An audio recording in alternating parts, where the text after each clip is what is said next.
Jadi saudara yang sudah dibaptis, saudara harus paham, saudara harus mengerti bahwa engkau sudah mati bagi dosa. Dan engkau yang sudah mati bagi dosa, maka sebetulnya keinginan kita bukan lagi untuk memenuhi kedagingan. Yang percaya katakan amin.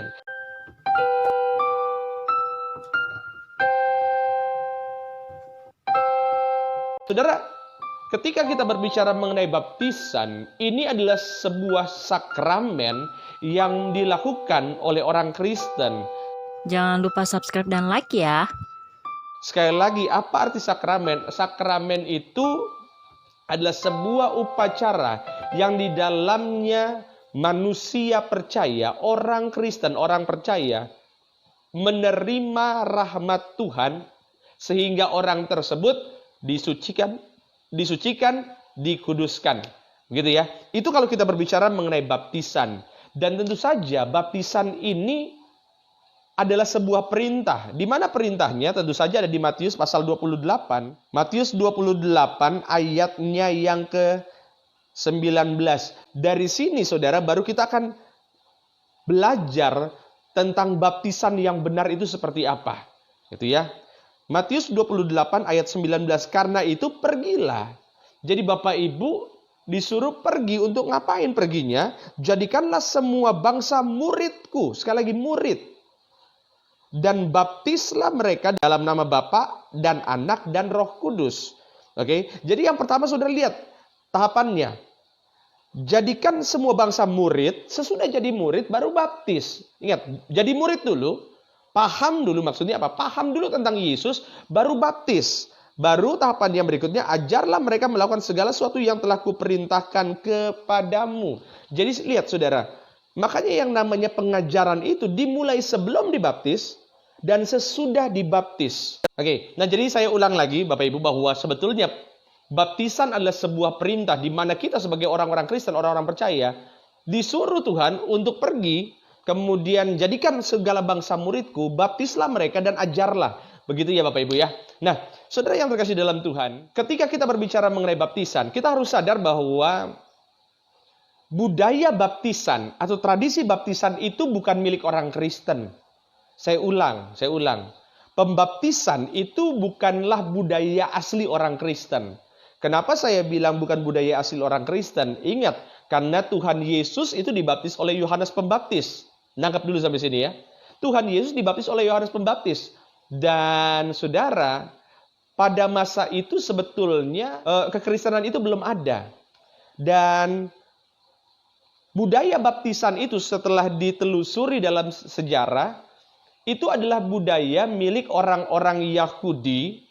Nama istilahnya Yahudi Askese. Jadi orang-orang Yahudi itu ada satu aliran Yahudi di mana mereka akan pergi keluar ke padang gurun.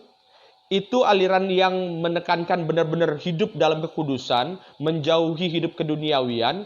Mereka berkumpul di tempat-tempat tertentu namanya Yahudi Askese.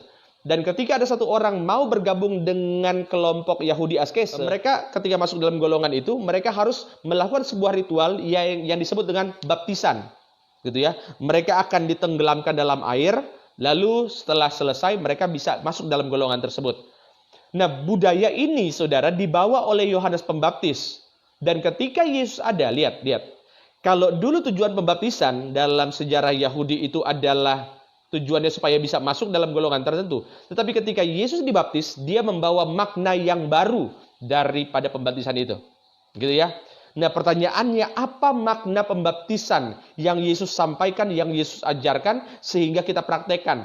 Yang pertama saudara, coba kita buka Alkitab kita yang terambil dari 1 Petrus pasalnya yang ketiga. Ya, saudara boleh catat 1 Petrus 3 ayat 21. Saya bacakan.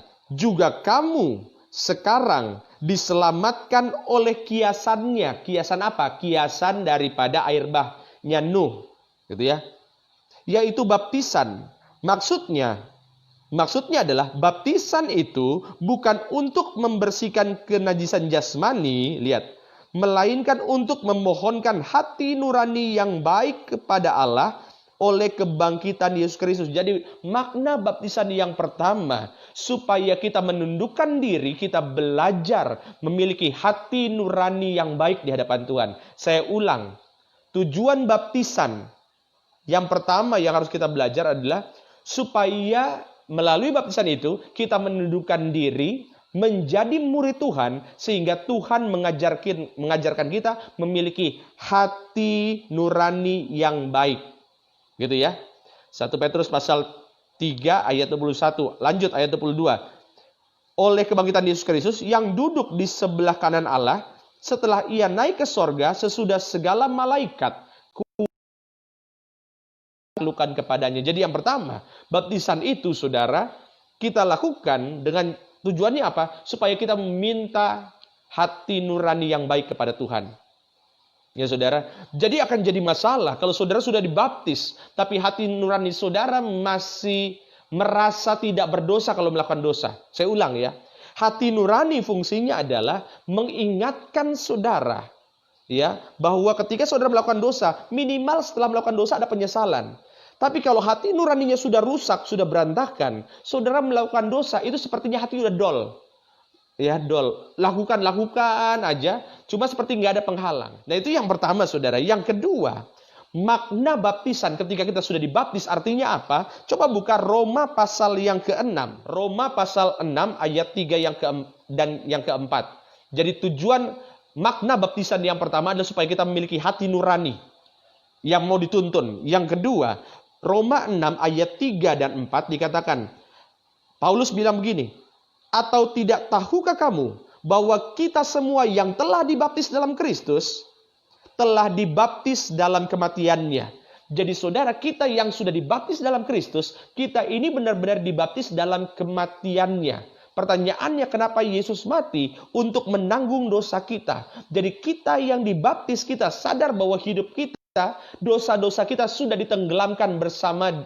Ketika kita ditenggelam, itu dosa-dosa ditenggelamkan. Makanya ayat 4 dikatakan begini, dengan demikian kita telah dikuburkan bersama-sama dengan Dia oleh baptisan dalam kematian, supaya sama seperti Kristus telah dibangkitkan dari antara orang mati oleh kemuliaan Bapa, demikian juga kita akan hidup dalam hidup yang baru. Nah, makanya saudara, Roma 6 ayat 3 dan 4 ini menjelaskan secara tidak langsung bagaimana cara baptisan. Lihat, kata Paulus, baptisan itu sama seperti kita telah mati, ya.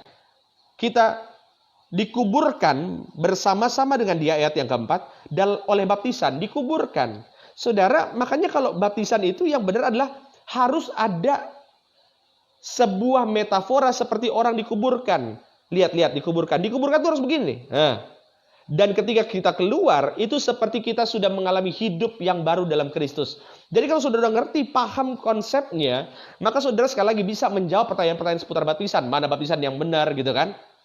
Jadi baptisan adalah kita dikubur. Lihat, yang kedua, baptisan adalah kita dikubur bersama Yesus, bangkit bersama Yesus. Itu makna baptisan. Ya.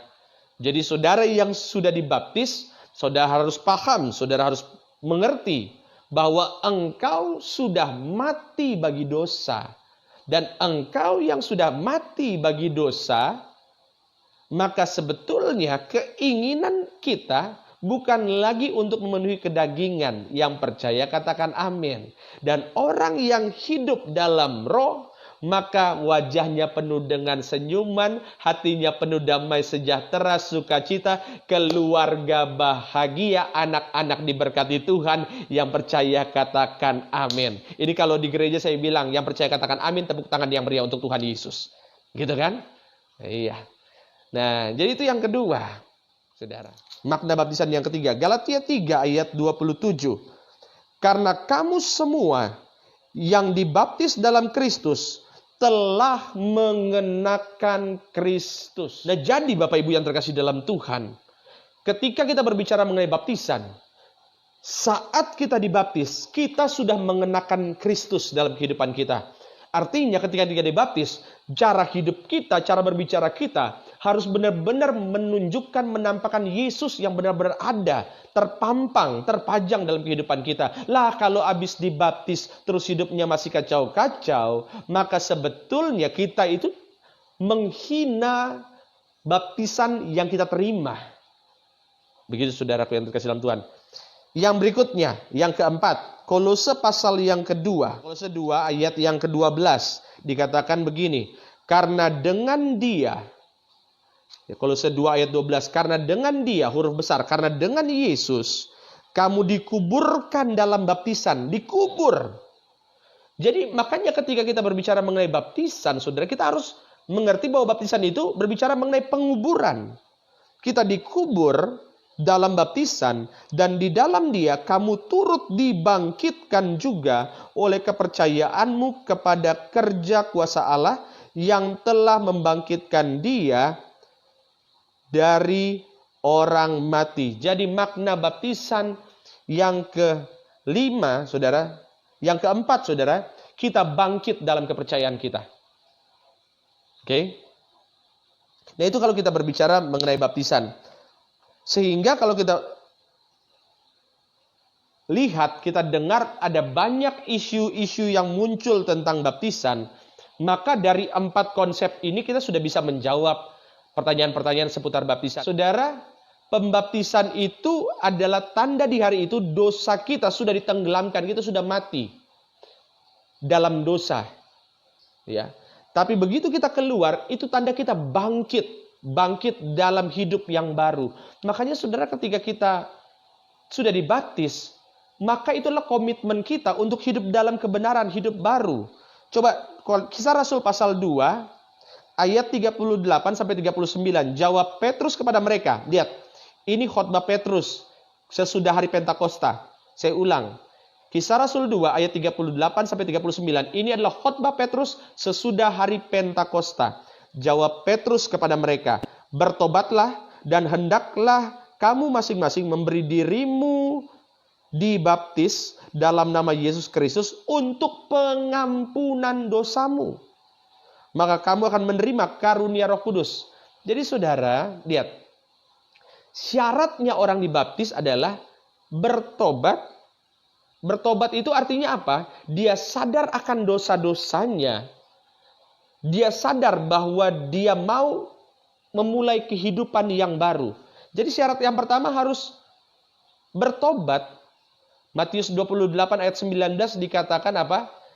Jadikanlah semua bangsa muridku dan baptislah. Jadi yang pertama, saudara, baptisan itu hanya diberikan kepada orang-orang yang sudah bisa menyesali dosanya. Itu dulu. Saya ulang ya. Syarat baptisan yang pertama adalah dikhususkan bagi orang-orang yang menyesali dosa-dosanya. Dia sadar bahwa saya orang berdosa, dan saya sadar saya memulai hidup yang baru, maka dia ambil keputusan untuk dibaptis. Saudara. Jadi sudah pasti yang dibaptis itulah orang yang bisa mengambil keputusan. Dan dibaptis, saudara, adalah keputusan pribadi. Keputusan pribadi. Gitu ya. Nah, jadi itu saudara kalau kita berbicara mengenai baptisan. Dan sesudah dibaptis, apa yang saudara dapatkan? Pertama, dalam Kisah Rasul pasal yang kedua ayat 38 dikatakan, masing-masing memberi dirimu dibaptis dalam nama Yesus Kristus untuk pengampunan dosamu, maka kamu akan menerima karunia Roh Kudus. Jadi saudara dibaptis, dosa diampuni, saudara akan menerima karunia-karunia Roh Kudus. Ayat 39. Sebab bagi kamulah janji itu, dan bagi anak-anakmu, dan bagi orang-orang yang masih jauh, yaitu sebanyak yang akan dipanggil oleh Tuhan Allah kita. Jadi saudara, nah untuk menjawab itu, kita harus lihat dokumen sejarah. Saya tahu pertanyaan ini akan muncul, makanya saya coba cari-cari dalam dokumen sejarah, dan saya menemukan bahwa gereja mula-mula, ya, gereja mula-mula dalam sebuah tulisan sejarah, tulisan dari Hermas, jangan salah tulis, Hermas, bukan Hermes, Hermas. Dulu ketika gereja mula-mula bertumbuh, mereka melayankan sakramen baptisan. Lalu ditulis dalam sejarah bapak-bapak gereja, ya ditulis sekitar tahun 130 Masehi, dikatakan gini.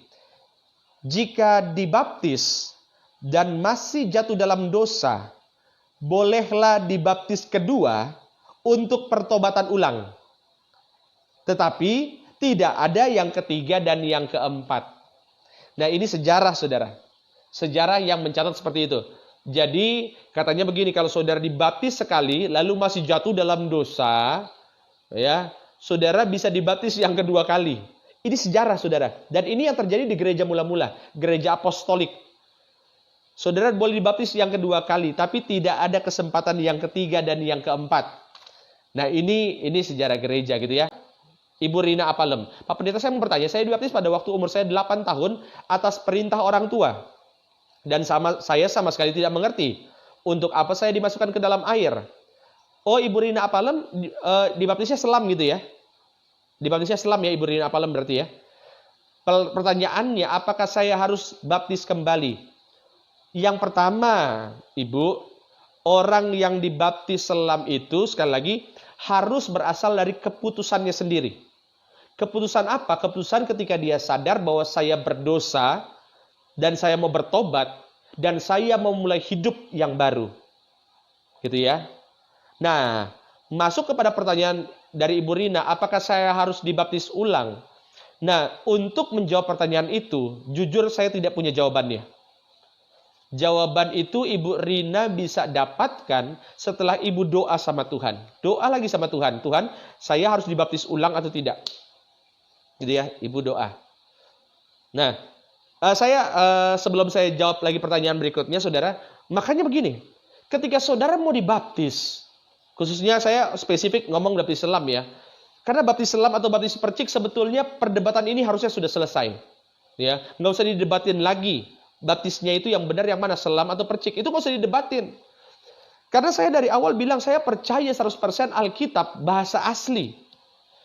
Nah, uniknya ketika Alkitab kita diterjemahkan ke dalam bahasa Indonesia, tidak semua bahasa Yunani itu diterjemahkan ke dalam bahasa Indonesia. Maka sebetulnya kalau diterjemahkan, saudara, tidak muncul polemik kok kalau diterjemahkan. Contoh, Matius 28 ayat 19. Ini kalau semua bahasa ini diterjemahkan ke dalam bahasa Indonesia, polemik nggak mungkin muncul. Matius 28 ayat 19. Ini kalau terjemahannya semua diterjemahkan bahasa Indonesia. Karena itu pergilah, jadikanlah semua bangsa muridku dan selamkanlah mereka dalam nama Bapa, Putra dan Roh Kudus. Yang jadi masalah kata baptis ini tidak diterjemahkan ke dalam bahasa Indonesia. Gitu ya. Nah, tapi kalau saudara masih bingung, oh enggak, yang menurut saudara yang benar baptis selam, kita nggak usah berdebat. Saran saya untuk saudara tahu mana yang benar, saudara doa sama Tuhan, saudara berpuasa, tanya sama Tuhan, Tuhan yang benar yang mana? Sesimpel itu, gitu ya. Jadi saudara tanya Tuhan. Apakah tidak salah kalau seorang itu dibaptis lebih dari satu kali? Ibu Marnalene Enggolan, seseorang yang dibaptis dengan tujuan mempermainkan ikrar dia itu berdosa. Saya baptis, diampuni, ntar buat dosa lagi, baptis lagi, dosa lagi, dengan tujuan mempermainkan ikrar itu berdosa. Tapi kalau baptisnya untuk peneguhan, ya seperti saya kasih contoh tadi, oh pas lagi ke jalan-jalan ke Israel, dibaptis ulang gitu kan. Pas dibaptis ulang, ya itu, tapi itu konteksnya peneguhan baptisan. Sama seperti pernikahan, ada peneguhan pernikahan gitu ya. Ya, tapi kalau tujuannya untuk mempermainkan ikrar, itu berdosa. Pak, saya dibaptis 2 kali, pertama 2007, yang kedua di 2013. Saya juga, Ibu Relisma, saya itu dibaptis selam 2 kali. Yang pertama itu di tahun 99, saya dibaptis pertama selam itu, baptis selam ya. Pertama itu di gereja Advent. Ya, di gereja Advent. Lalu saya doa, begitu saya doa sama Tuhan, dan saya dituntun dulu ada pendeta Tiberias, namanya Bapak Pendeta Pontas Pardede, saya udah tulis di kesaksian saya itu, dia bilang, kamu doa sama Tuhan, perlu dibaptis lagi atau tidak? Saya doa sama Tuhan, ya, saya doa sama Tuhan, dan Tuhan jawab, saya baptis lagi, gitu ya. Jadi, peneguhan. Pak Pendeta, mohon maaf, mau nanya. Kalau dulu saya baptis waktu ikut perkemahan pemuda remaja, tapi belum mengerti apa baptisan itu. Karena baru masuk remaja pas lulus SD, tapi setelah itu saya ikut baptisan Tiberias. Pertanyaan saya, apakah bisa setelah ikut Tiberias, saya lebih mengerti firman? Pertanyaannya, apakah bisa dibaptis lagi? Selama baptisan yang pertama, saudara tidak mengambil keputusan sendiri, saya ulang. Selama baptisan pertama itu saudara tidak memutuskan seorang diri, maka saudara boleh dibaptis ulang. Kenapa? Karena baptisan saudara itu adalah baptisan yang saudara putuskan sendiri dengan kesadaran. Begitu. Yang penting saudara, baptisnya itu bukan untuk mempermainkan ikrar, itu aja. Iya, Pak Gustaf 2 kali juga ya. Ya, usia beberapa, Ibu Claudia, usia berapa seorang anak remaja dibaptis, Pak? Tidak ada batasan. Selama dia bisa memutuskan. Anak saya ini, ya, anak saya yang pertama umurnya 10 tahun. Kalau dia sudah bisa memutuskan bahwa saya mau terima Yesus sebagai Tuhan dan Juru Selamat, dia memutuskan dibaptis. Seandainya bulan depan ada baptisan, ya silakan. Selama dia bisa memutuskan mengambil keputusan sendiri dengan sadar tanpa paksaan. Gitu ya. Saya 2 kali, pertama 2013, baptisan ikut-ikut aja nggak ngerti. Ah itu kan. Waktu dari Kristen 2015, 2019 dibaptis atas keinginan sendiri. Ya, harus keputusan sendiri. Harus keputusan sendiri. Yang penting saudara ambil keputusan sendiri dengan tujuan, gitu ya. Dengan tujuan bahwa saya mau mengikatkan diri saya pada Yesus. Sekali lagi, baptisan yang benar itu adalah ketika saudara sudah ambil komitmen. Ambil komitmen, saya mau hidup dalam pertobatan. Baptisan itu yang sah. Ya. Pak, saya dibaptis di Beria, satu gereja lama Percik. Iya.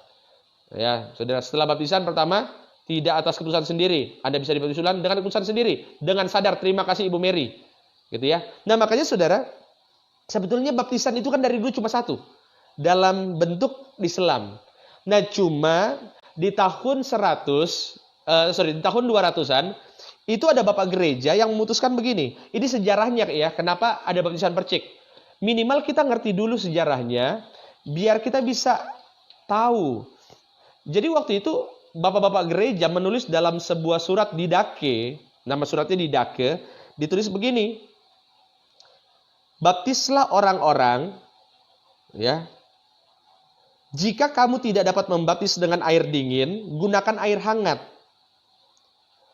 Tapi jika tidak dimungkinkan, percikan 3 kali, percikanlah dengan air 3 kali.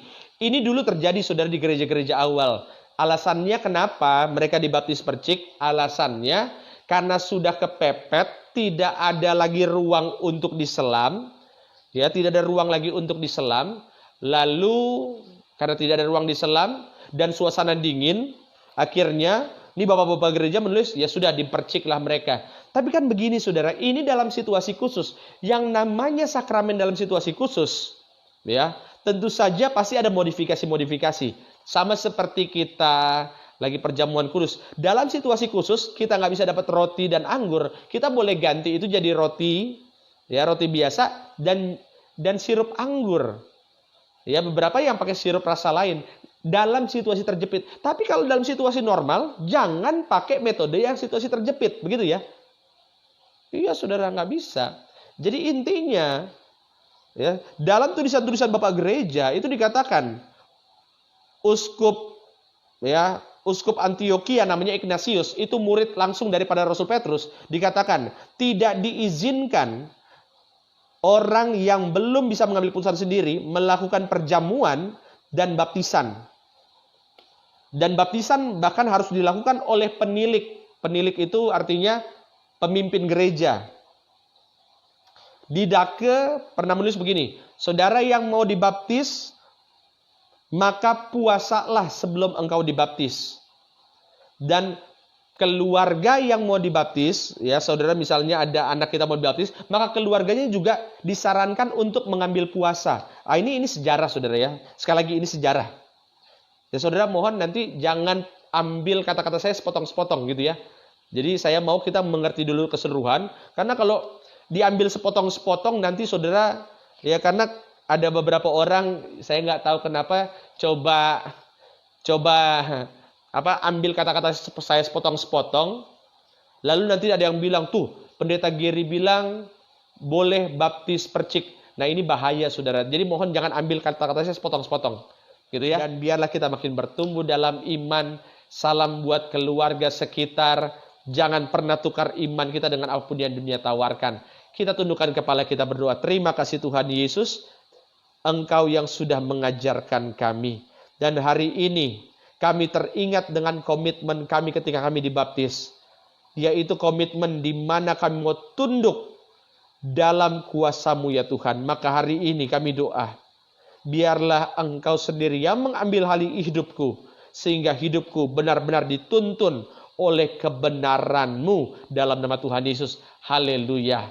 Amin. Sampai ketemu hari Jumat, jam 8:30 waktu Indonesia bagian Barat, dalam serial Akhir Zaman. Salam buat keluarga, Tuhan Yesus memberkati.